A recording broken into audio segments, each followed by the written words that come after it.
Hello! On est le 1er mars déjà et on accoste tranquillement au port manette. On fait le tour de ce qui s'est passé dans le jeu vidéo ces derniers jours. Et là, on va parler de ce qui s'est passé chez Xbox. Gros tremblement de terre, départ de Phil Spencer. Ensuite, on va parler de nouveaux petits points qui sont sortis après la fermeture de Bluepoint par Sony. Puis on va rester chez Sony. On va parler d'une news qui donne enfin une bonne raison d'avoir une PS5 Pro. Et on finira avec un récap des annonces du Pokémon Day. Ça, c'était la semaine dernière. Je suis avec Anto aujourd'hui. Salut Anto, ça va? Salut Josian, ça va bien et toi? Ça va, ça va. Tu joues à quoi? Alors, depuis quelques jours, j'ai commencé un jeu avec lequel j'ai une histoire assez particulière. J'ai commencé à jouer à Heavy Rain. Heavy Rain? Tu te souviens de Oui. ce jeu? Heavy Rain. Oui. Jeu de Quantic Dreams, Quantic sorti Dream. il y a très très longtemps sur Play 3. Oui. Et jeu que j'avais acheté à l'époque, alors que je n'avais pas de Play 3, que j'avais acheté pour soutenir le studio. Et au final, j'y avais jamais joué, mais là, je l'ai racheté sur Steam et je peux enfin y jouer. Quelles sont tes premières intentions là? Quelles sont tes premières émotions vis-à-vis du jeu? C'est très goofy. Ça C'est vit, très, non? ça a un peu- alors graphiquement, ça a plutôt bien vieilli.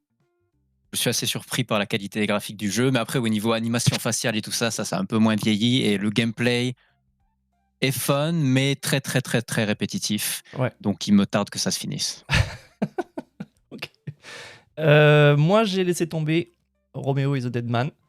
Je l'ai remplacé par Resident Evil 9 parce que j'ai pas tant de place que ça dans mon planning de jeu.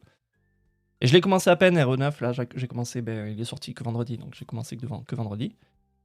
C'est intense, très caca-culotte comme on dit, ça fait flipper. Et le rythme pour l'instant est marrant avec les phases hyper intenses en termes de caca-culotte avec quand tu incarnes le personnage féminin, Grace. Suivi des phases où enfin tu as Léon qui a des flingues plein les poches. Et tu vois, c'est pour relâcher la tension d'un coup. Ah, tu peux enfin défoncer les zombies, leur éclater la tronche. Le rythme est marrant, ouais. Voilà pourquoi j'ai droppé Roméo. Ok. On a pas mal de news, on va attaquer, si tu veux bien.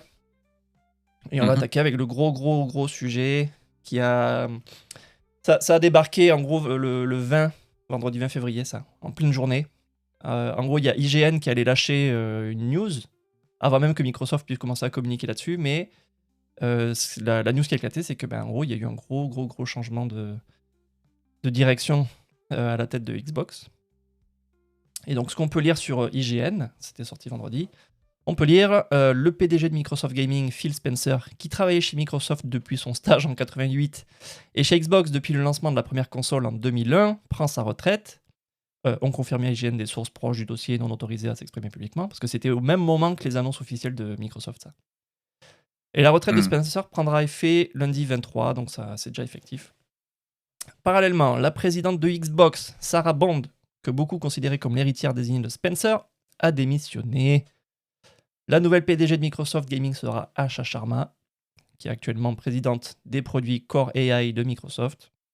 Et enfin, le responsable des Xbox Game Studios, Matt Booty, promu au poste de directeur du contenu, travaillera en étroite collaboration avec Sharma.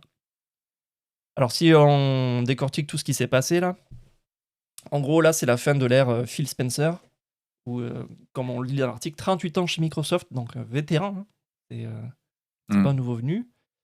Il a passé 12 ans à la tête de la division Xbox, et en gros il a commencé lui après, tu te souviens de l'ère Don Matrick, les moments un peu cringe lors de l'E3, on voyait des présentations avec ce type un peu souriant maladroitement.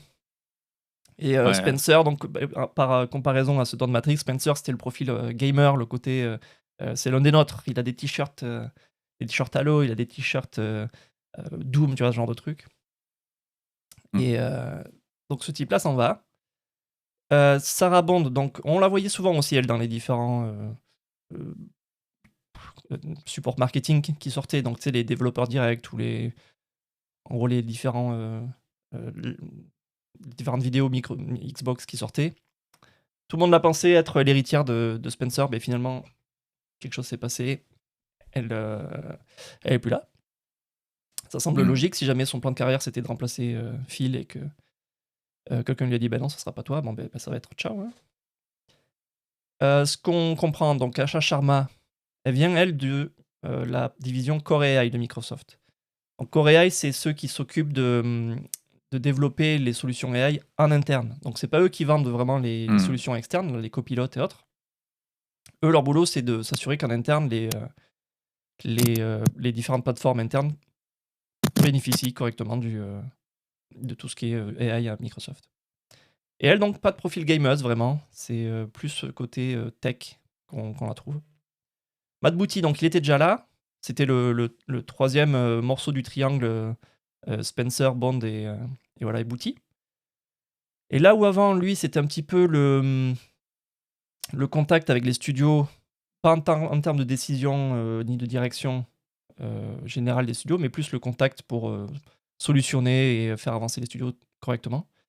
Mais maintenant, il obtient ce rôle vraiment de décisionnaire, d'orienter d'orienter les choix stratégiques que vont prendre les studios pour essayer d'imposer peut-être une ligne directrice ou ce genre de truc.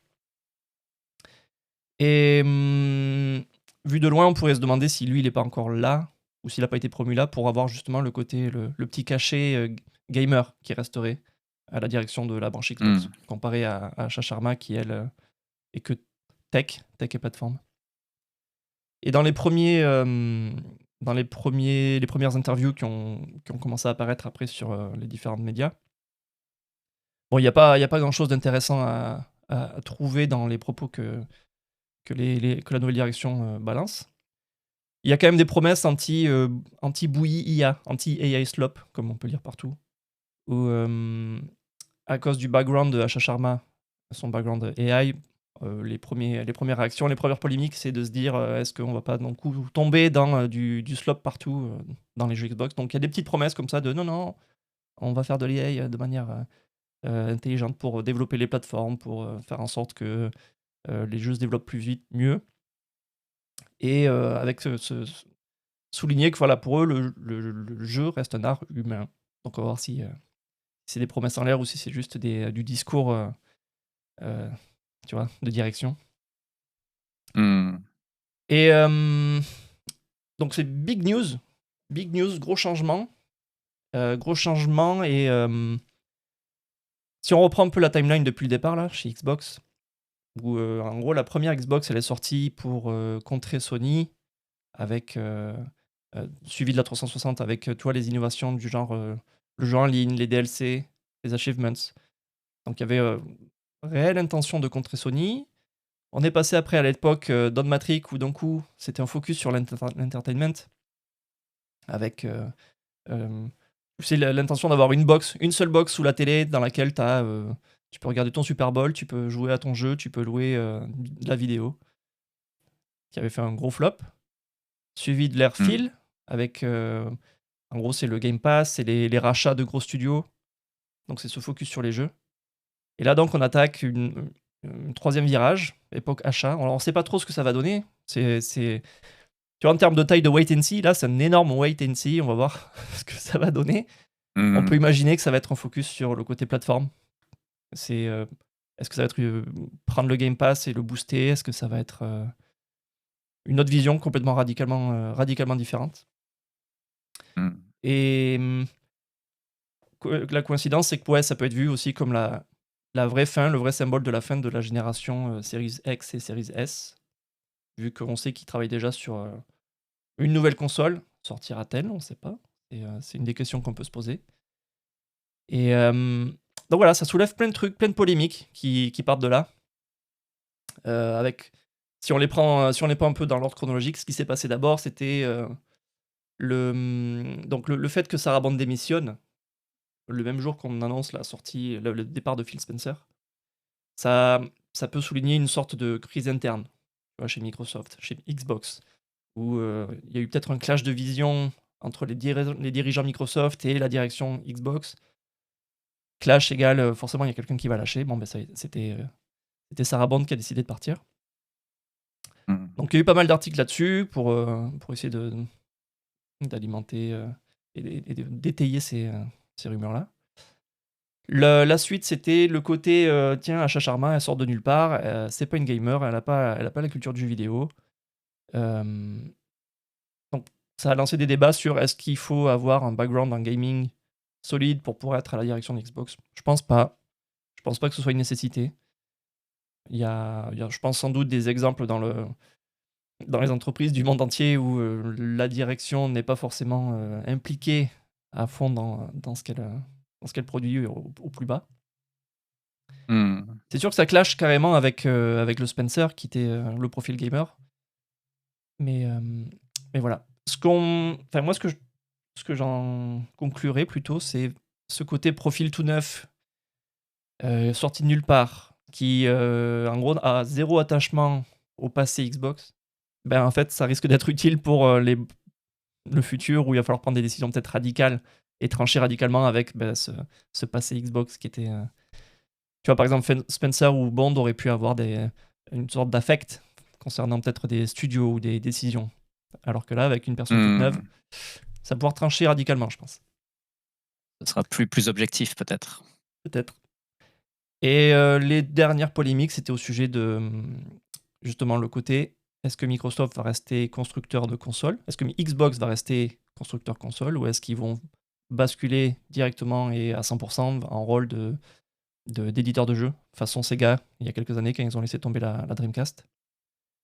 Hmm. C'est ambigu parce que comme je te disais, dans les interviews qui sont sorties après, euh, c'est jamais expliqué clairement, mais c'est normal parce qu'elle vient de débarquer. Mais en gros, Asha Sharma, dans ses déclarations, elle semble dire non, on va commencer par se reconcentrer sur la console, les jeux, nanana. Donc, c'est ambigu, mais il y a quand même ce côté est-ce que cette console qu'ils sont en train de préparer, est-ce que ce serait pas la dernière? Euh, T'en penses quoi, toi? Tu le vis comment, tout ce changement-là? C'est sûr que c'est un gros tremblement de terre, mais je pense que c'était nécessaire.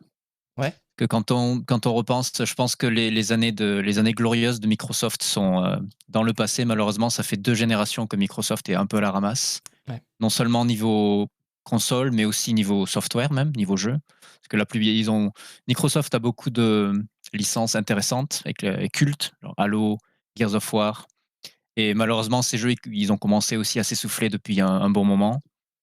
Donc, je pense que tout ça, ouais. Après, on a l'ère Phil Spencer avec tous ces rachats de studios et Microsoft qui devient de plus en plus gros et qui achète les plus grosses licences sur la planète, tu vois, le Fallout et Call of Duty et Minecraft. Hmm.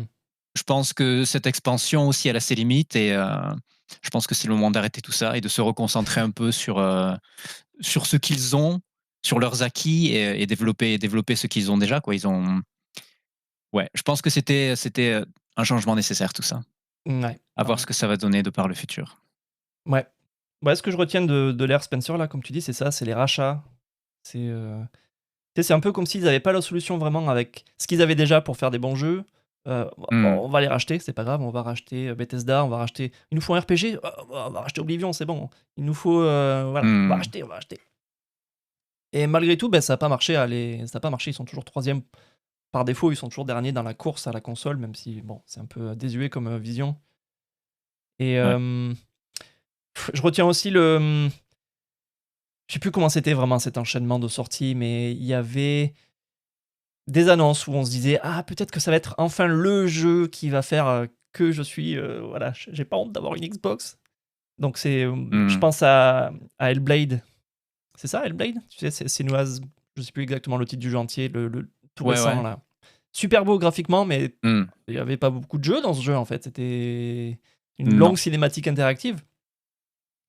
Et donc Ouais. boum, déception. J'ai beaucoup de choses à dire sur ce jeu, donc on pourra en parler dans Bah, un autre podcast peut-être. si Oui, tu mais veux, oui, je ouais. suis d'accord avec toi. Une petite rétrospective Xbox. Et je pense aussi au Halo Infinite. Pareil, il y avait Mmh. beaucoup d'espoir derrière ce jeu-là. Après, Ouais. parce qu'en gros, après deux Halo décevants, on comprend qu'il y a voilà, un changement radical. Oh, ça va être open world. On va essayer d'implémenter des concepts pour moderniser la franchise. Ok, ça a l'air intéressant. Mmh. Sorti, il est pas nul. Il est juste il est juste médiocre. Il Ouais. est pas top comme il aurait dû l'être. Et donc Mmh. voilà, pour moi, l'Air Spencer, c'était ça. C'était un peu des croûtes moyennes, sans jamais avoir de coup d'éclat, et puis s'embourber avec des rachats, le Game Pass, les prix qui augmentent. Et ça finit avec Ouais. voilà, cette retraite peut-être un peu anticipée pour lui.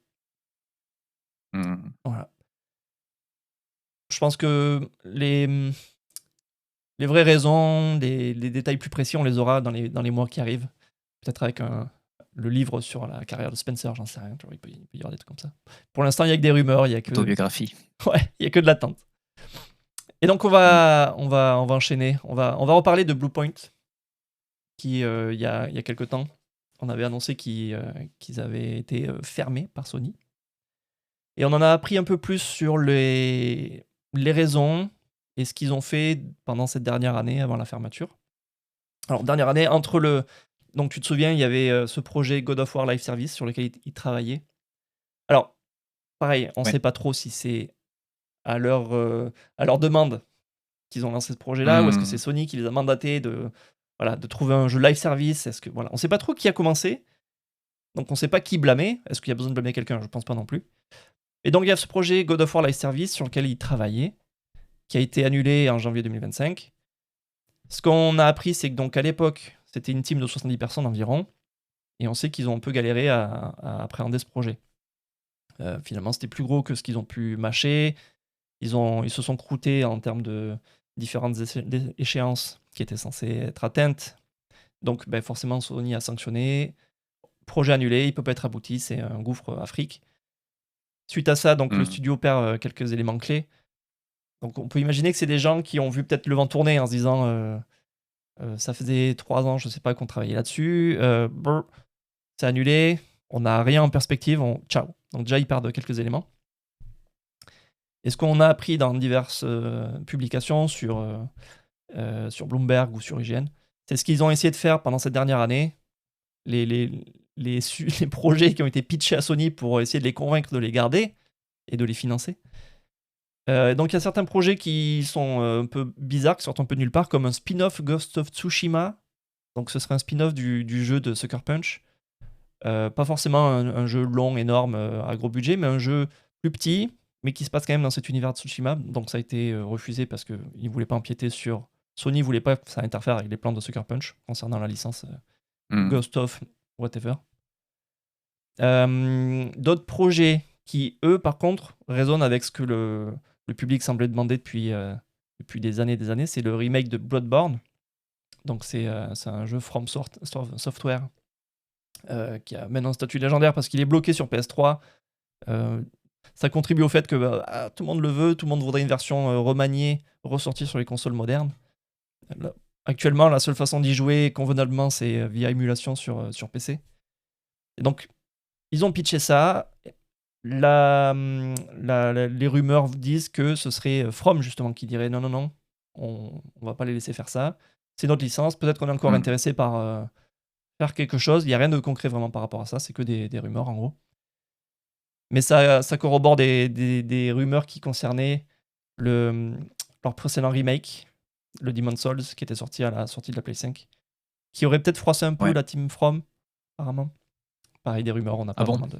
Ouais, il y avait des Mmh. polémiques sur est-ce que le fait de remanier graphiquement autant le jeu, c'est pas dénaturer le jeu, retirer ce qui faisait que Mmh. c'était la vision artistique de Miyazaki, Bon. Donc Bloodborne, nope. Et le troisième pitch dont on a entendu parler, c'est un Director's Cut de Shadow of the Colossus. Donc un remake d'un remake qu'ils avaient déjà fait, en gros. Qui, Oui, ouais. ouais, qui... En gros, pourquoi Director's Cut? Parce que les rumeurs racontent que peut-être qu'ils auraient pu y réintégrer des colosses qui avaient été imaginés à la conception du jeu initial, mais jamais intégrés par Mmh. manque de budget ou par rythme, par diverses raisons éditoriales, quoi. Mais pareil, ça aussi, cancel. Apparemment, Sony n'y verrait pas un attrait financier. Donc voilà, cette Ouais, pauvre bah, team qui a oui. passé... Ouais, vas-y.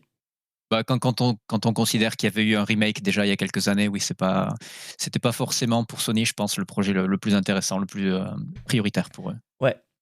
Et donc on comprend avec ces infos que aucun pitch validé depuis un an. Au final, c'est une petite équipe tech qui reste. Mmh. Apparemment, ils n'ont pas vraiment un pôle créatif hyper développé. On peut imaginer que pour développer un tout nouveau jeu, il aurait fallu staffer encore plus le studio, alors que la vision, là, c'était en mode tel quel, qu'est-ce que vous pouvez faire sans staffer en plus. Bon, on comprend pourquoi Ouais. ça a pu mener Sony à une fermeture. Ce qui me surprend, moi, dans toutes ces histoires avec Bluepoint, c'est. J'ai l'impression que moi, vu de loin, c'est que c'est Sony qui les a foutus dans cette situation, avec une sorte de mandat de sortir du live service. Du coup, ils se sont retrouvés bloqués dans un projet qu'ils n'ont pas pu finir. Et ils se retrouvent dans une situation où c'est à eux de justifier pourquoi il faut qu'ils continuent à exister, alors que peut-être qu'ils auraient pu, dès le départ, partir sur du remake ou. Voilà. Donc ça me fait bizarre. Ouais. T'en penses quoi? C'est toujours difficile ce genre de relation. Nintendo fait beaucoup ça aussi, où il confie des remakes ou des projets à des studios tiers. Et ouais, c'est le pivot vers le live service était apparemment une erreur. Hmm. Mais je pense que c'est difficile de savoir la responsabilité de Sony dans tout ça, mais c'est vrai que peut-être que ça aurait été à Sony de leur proposer un projet plutôt que de demander à Bluepoint de faire des pitchs et de les refuser à la chaîne en série. Ouais. Ouais. Je serais curieux de savoir comment ça se passe vraiment, d'être à l'intérieur, pour voir vraiment comment se déroulent les conversations entre Sony et ses studios. C'est un peu étrange. Ouais. Donc ça, c'était il y a quelques semaines. Sony perdait des points, en gros, aux yeux des gamers. Ça va mieux maintenant parce que ils ont sorti une update, en même temps que la sortie de Resident Evil Requiem, ils ont sorti une update au PSSR. Donc tu sais, c'est leur solution sur la PS5 Pro, leur solution qui permet d'upscaler avec du machine learning, tu vois, tous ces mots-clés à la mode, qui permet d'upscaler l'image pour, en gros, faire un rendu proche du 4K visuel.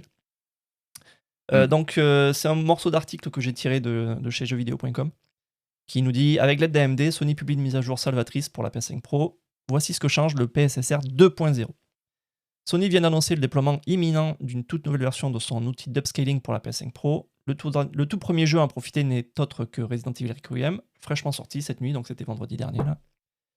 Une importante mise à jour du système de la console est programmée pour le mois prochain, permettant d'appliquer ce PSSR amélioré à la cinquantaine de jeux déjà compatibles. Et en pratique, il suffira de cocher une option dans les settings pour que le jeu boot avec la nouvelle version. Alors, tu avais suivi, toi, dans le passé, les différents comparos de Digital Foundry entre le jeu sans PSSR, le jeu avec PSSR. En gros, il y avait pas mal de jeux qui sortaient et en fait, ils sortaient avec une qualité visuelle dégradée sur PS5 Pro comparée à la version PS5 qui utilisait un upscaler beaucoup plus basique. Et ça a alimenté pas mal de débats un peu pourris sur Internet. Et il y avait notamment des problèmes avec le Star Wars Jedi Survivor où graphiquement il y avait des artefacts trop étranges sur les surfaces aquatiques ou la végétation. Enfin, il y avait des artefacts trop bizarres que tu n'avais pas sur la version PS5 moins chère. Voilà, donc moi je me dis là vivement les comparaisons de Digital Foundry pour qu'on puisse avoir une idée claire de vraiment est-ce que ce PSSR 2 est compatible avec tous les anciens jeux, est-ce que vraiment il apporte une telle révolution. Ce qu'on peut voir en tout cas avec les résultats sur Resident Evil, c'est que ouais, visuellement c'est une bonne claque. Et ça c'est propre. Ouais. Ouais. Toi, est-ce que tu es proche de ces sujets de tech là? Est-ce que tu te régales de regarder des comparos Digital Foundry? C'est intéressant, surtout quand on voit ce qui se passe en ce moment avec le hardware, quand on voit les pénuries de mémoire vive et ce genre de choses. Ouais. Ça pousse les développeurs à se concentrer sur ce genre de solutions qui te permettent d'avoir des jeux qui ont une qualité acceptable, même sur des hardware qui sont pas très puissants.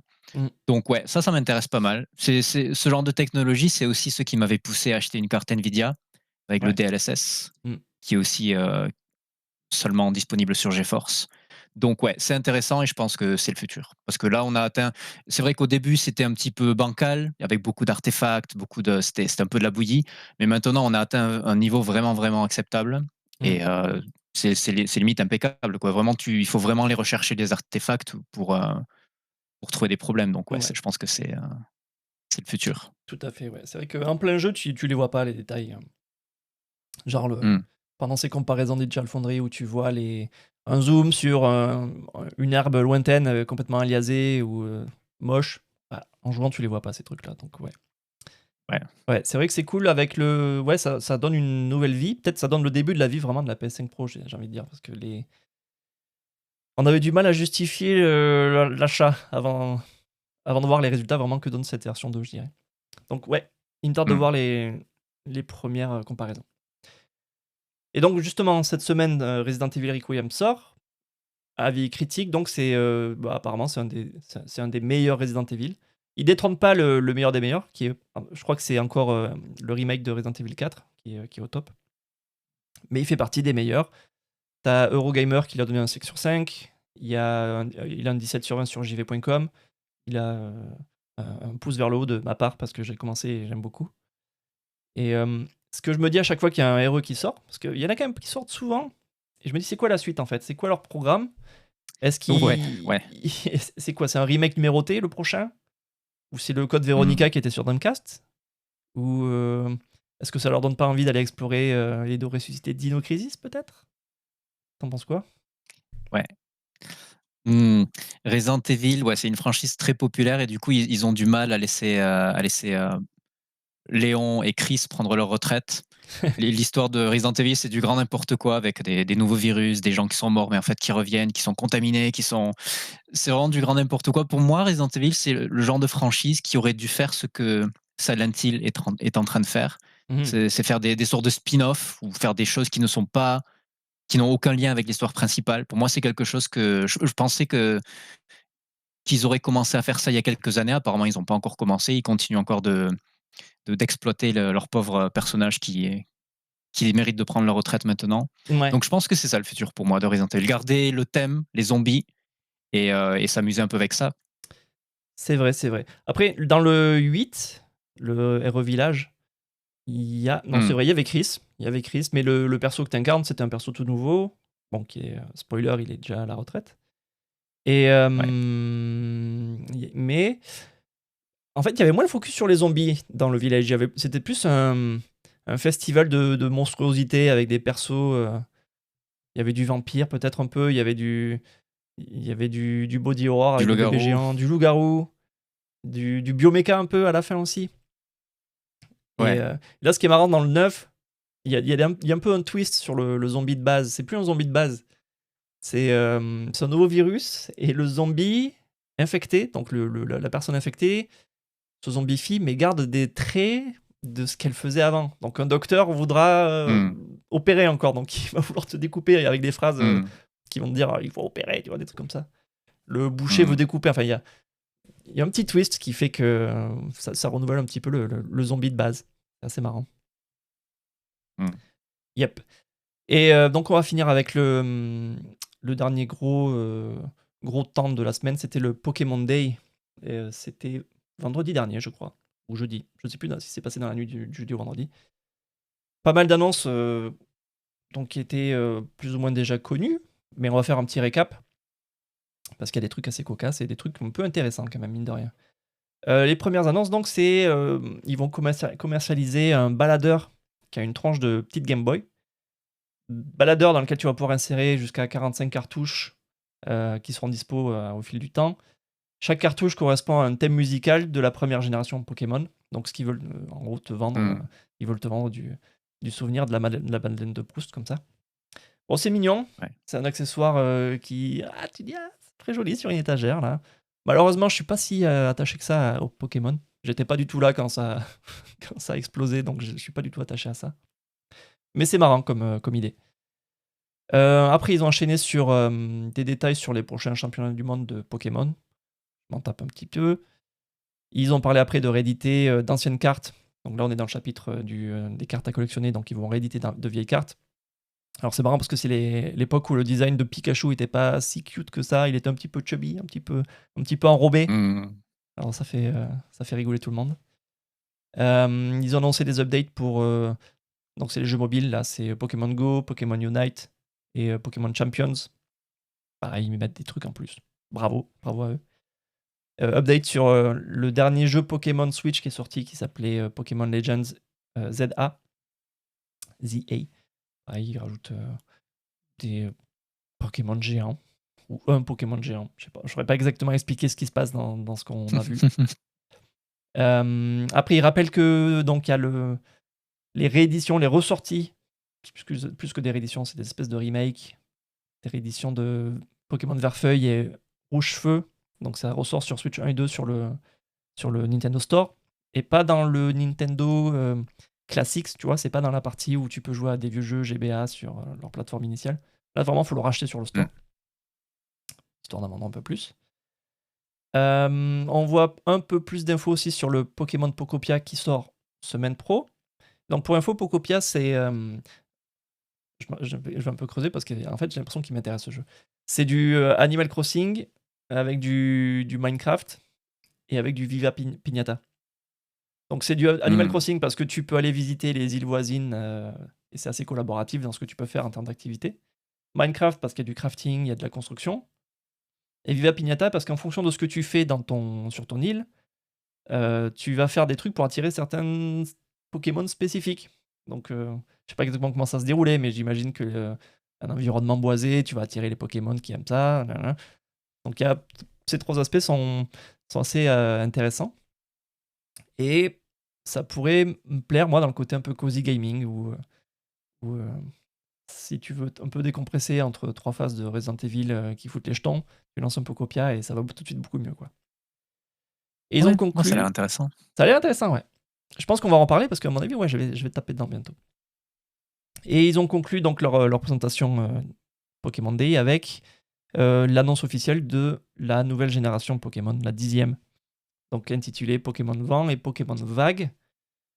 Donc graphiquement, c'est super joli ce qu'ils ont montré. On voit un univers tropical, accent vraiment sur la flotte avec apparemment de l'exploration même aquatique parce que le détail de ce qu'on voit sous la flotte est assez poussé. On voit même dans la présentation la caméra qui s'y balade, donc sûrement ça évoque ça, tu vois, le côté exploration sous-marine. Et en gros, si tu veux visuellement, là, on part des régions habituelles vers là, plutôt des régions typées archipel, Asie du Sud-Est, tu vois, Vietnam, Koh Lanta, tous ces trucs-là. Et donc ça apporte une petite fraîcheur là à cette licence, je trouve. Et je me dis, est-ce que ça va être le premier jeu Pokémon auquel je vais jouer? Peut-être. Il est joli. J'ai l'impression que ce serait une sorte de nouveau départ, nouvel univers. Je me dis, ouais, je pourrais peut-être essayer de m'y mettre à ce moment-là. T'as déjà fait du Pokémon, toi? Je me souviens plus. Pokémon, j'avais fait pas mal de Pokémon Go à l'époque. Ah oui. Mais les vrais jeux, de base, non, j'y ai pas vraiment joué. Ok. Juste beaucoup de spin-off, mais pas les vrais jeux. Est-ce que tu croises beaucoup de joueurs Pokémon Go, toi, dans les rues de Tokyo? À l'époque, il y a quelques années, oui. Ces jours-ci, un peu moins. Mais même il y a encore quelques années, il y a quoi? Il y a 5 ans, 6 ans, c'était encore très, très gros. C'était énorme. Tu avais des endroits là où il y avait des Les stops. comment ils appellent Les ça? Je me Pokéstops. rappelle plus. Les Pokéstops, mais ceux où tu pouvais carrément te battre contre des, Ouais, ça doit être les arènes alors, je pense. ouais, les arènes, ouais, voilà, les arènes. Tu savais qu'il y avait une arène parce que tu avais un troupeau d'hommes d'affaires japonais sur leur téléphone en train de taper l'écran. Donc tu savais qu'il y avait un Pokéstop par là. Ouais. Donc c'est drôle. Ici, je crois que c'est encore assez populaire. Quand tu te balades au centre-ville, tu peux voir. Tu les reconnais parce qu'ils sont en grappe. Ils se suivent à la queue leu, poussent le nez sur leur téléphone en train de Pokéstopper, je sais pas comment on appelle ça. Mais tu les reconnais, tu vois, contrairement aux gens qui, bon, ils vont TikToker en marchant. Non, eux, tu les vois. Il y a une espèce une démarche active en train de, voilà, on a un but. Il y a des gestes spécifiques que tu fais quand tu joues à Pokémon Go. Tu lances ta Pokéball, tu tapes pour attaquer l'ennemi. Ouais. Voilà. Mais après, ouais, ces nouveaux jeux, graphiquement, je pense qu'il était temps aussi pour Game Freak de passer à la vitesse supérieure parce que les jeux Pokémon sont connus pour être graphiquement très, très, très médiocres. Ouais. Et quand on voit ce qu'ils ont fait avec Beast of Reincarnation, on en avait parlé la dernière fois, qui graphiquement claque plutôt pas mal, je pense que c'était l'heure de passer au niveau supérieur aussi avec Pokémon. Ouais. Après, la comparaison avec Beast of Reincarnation, c'est pas forcément la bonne, parce qu'on sait que pour Beast, même si c'est eux qui dirigent le jeu, c'est pas eux qui le développent réellement, donc c'est pas vraiment eux qui vont qui démontrent leur technicité sur le jeu. Alors qu'avec celui-là, on sait que c'est principalement du interne. Et à mon avis, ce qui leur fait du bien là, c'est que c'est un jeu exclusivement Switch 2. Il n'y a pas de version Switch 1 qui viendrait handicaper les visions artistiques ou techniques du jeu. Donc peut-être que ce sera mon premier Pokémon, grande nouveauté. Et donc voilà, ça c'était les différents topics qu'on voulait aborder. Ce qui nous reste à voir, c'est... en gros, dans les sorties de la semaine, on a parlé de Resident Evil, mais il y a eu aussi un remake, un remaster de Tales of Berseria. Bon, c'est un RPG assez populaire dans les fans de Tales of. Il est bien noté, les fans sont toujours fans. C'est le genre de remaster où il y a des. Tu sais, comme ils font maintenant avec les RPG un peu anciens, ils essayent de rajouter des petits éléments pour le rendre plus agréable à jouer. Donc le jeu est plus rapide, les combats sont un peu améliorés. Les, Certaines frictions concernant le level up sont gommées en gros en rendant accessible par exemple un shop plus tôt dans l'histoire que plus tard. Tu vois. Ils font des petites améliorations comme ça pour le rendre plus agréable et plus moderne. Hmm. Et il est bien reçu. Donc c'est encore une bonne semaine en termes de notes. Donc une année encore assez forte là qui commence. Ce qui nous amène à parler des sorties prochaines, semaine prochaine. Et les deux plus grosses attentes là, d'après ce qu'on voit, c'est donc il y a Marathon qui sort, donc le prochain live service Sony, le nouveau jeu Bungie, c'est comme ça qu'on dit. Il y a eu il y a pas longtemps des tests ouverts au public avec de bons retours. Apparemment, les gens sont maintenant contents de ce que Bungie a fait. Donc ça annonce du bon, je pense, pour ce jeu-là.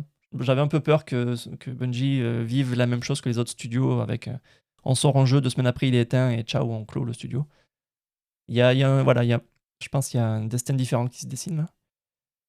Et on a Pokopia qui sort, donc ce fameux mélange Animal Crossing, Minecraft dans l'univers Pokémon qui sort et qui a l'air de, à mon avis, il va se vendre aussi beaucoup. Dans la liste des sorties, il y a d'autres trucs qui tapent dans l'œil là.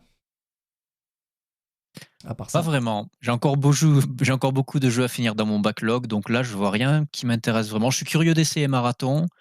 Et à part ça, Pokopia, du coup, aussi, commence à m'intéresser pas mal. Si tu scrolles dans la liste des sorties, dans la liste, il y a aussi les événements de la semaine. Dans la liste des événements de la semaine, il y a le Nacon Connect. On n'en a pas parlé, mais Nacon, donc c'est un éditeur de jeux français. Ils sont reliés à Big Ben Interactive. Tu te souviens de cette marque, Big Ben? Ouais. C'est assez vieux. Et donc Nacon, ça fait partie de cette branche-là. Nacon, ce qui leur arrive là, c'est qu'ils ont des problèmes de sous. Ils sont en cessation de paiement. Il y a pas mal d'articles qui en parlent. On n'en a pas parlé cette semaine, je pense qu'on en parlera la semaine pro. Ce qui est cocasse, c'est que le Nacon Connect, c'est leur conférence annuelle pour parler des prochaines sorties. Donc eux, ce qu'ils font, c'est des jeux, on dirait AA en gros, tu vois, c'est des budgets, c'est pas énorme, c'est pas tout petit, c'est des budgets moyens qui à chaque fois tapent dans des niches spécifiques pour arriver à continuer d'exister. Dans les plus grosses licences qu'ils ont, qui se rapprochent de ce qu'on consomme généralement, il y a un jeu de caisse, ça y est, j'ai oublié le nom, mais c'est un jeu de caisse. Ils avaient repris une licence existante, ils ont pu la redévelopper. Et la dernière version de ça qu'ils ont sorti était pas au niveau. Donc en fait, depuis le départ, ils ont des petits problèmes de finances. Donc là, ça va être marrant de voir, entre guillemets marrant, ce qui va être annoncé pendant ce Nacon Connect la semaine pro. Voilà. À part ça, je pense que les gens seront occupés à jouer à Pokopia et à Marathon. Oui. Et du coup, on a fait le tour là. On peut lancer un mix d'outro. Et puis, je vais te dire merci Anto d'avoir été là pour cet épisode. C'était un plaisir de discuter avec toi. Et puis, oui, merci à toi, Josian. Merci à moi. Et merci à vous de nous avoir écoutés. Que ce soit dans les voitures, dans les maisons, n'importe où, pendant que vous courez. Du moment que c'est dans vos oreilles, ça nous plaît. Et puis, n'hésitez pas à partager ça. Nous, ça nous fait connaître. Et puis, ça nous motive à faire de nouveaux épisodes. Et puis, d'ici là, on se retrouve dans un prochain épisode. Et puis, gardez le cap. Bye bye.